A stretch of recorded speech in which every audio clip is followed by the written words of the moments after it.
Is quantum mechanics truly random? Is quantum mechanics as we currently write it down simply incomplete, in the sense that, say, classical statistical mechanics is incomplete? Statistical mechanics discusses the most likely outcomes based on, for example, the collisions of atoms or molecules in a gas. That in turn leads us, for example, to relations between pressure and temperature in gases.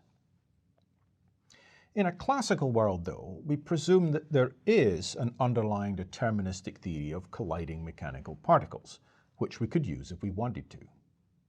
If we only use statistical mechanics, these underlying variables, which are the actual positions and momenta of each atom or molecule, are hidden from us in practice.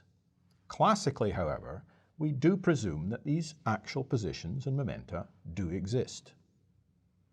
Perhaps quantum mechanics has such hidden variables. If we could figure out what they were, the apparent randomness of quantum mechanics would disappear. Einstein, Podolsky, and Rosen came up with a famous thought experiment that they believed demonstrated the absurdity of the quantum mechanical randomness that's apparently involved in the collapse of the wave function. Hence, they were arguing that there should in fact be some hidden variables behind this behavior. This thought experiment has been known ever since then as the EPR paradox. We can create two distinguishable particles, an EPR pair, that's EPR for Einstein, Podolsky, and Rosen, in a quantum mechanical superposition state of the form of one of the Bell states. For example, for two photons 1 and 2 going in different directions, we could create them in a state like this one, which is one of our Bell states.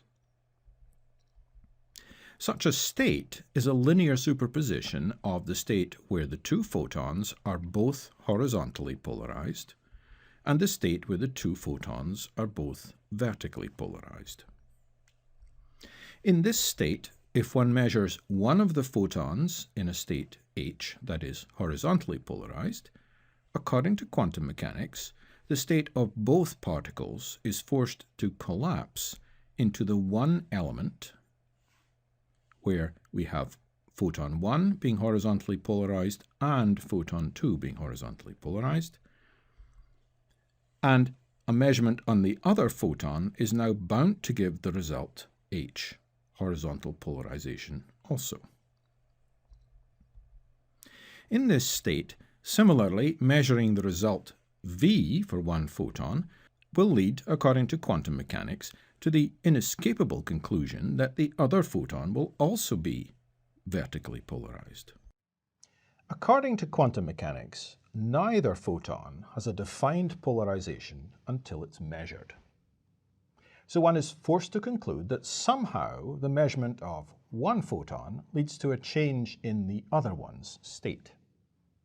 This is indeed a bizarre notion, especially if one arranges that the photons are very widely separated at the time that either of them is measured.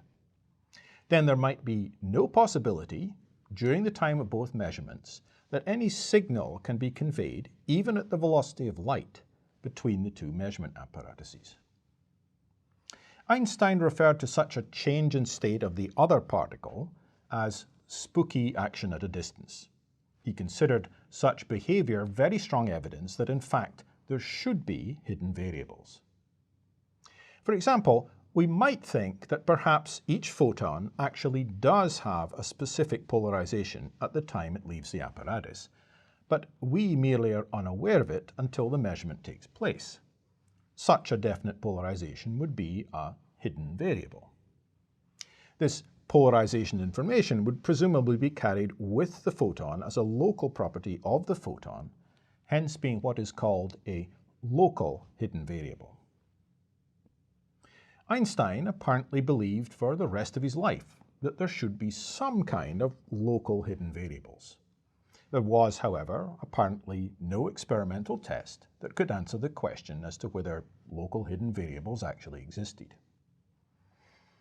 Local hidden variables would restore the belief that, though we do not yet have a theory that explains exactly how such variables behave, the world actually does agree with what we could call our local determinate view. In that view, we like to believe that things have actual well-defined states given by properties that exist in some region of space near the things. In 1964, however, John Bell proposed a way of distinguishing experimentally between local hidden variable theories and the predictions of quantum mechanics. This proposal, and the experiments that followed from it, led to a major change in the way that we have to think about reality.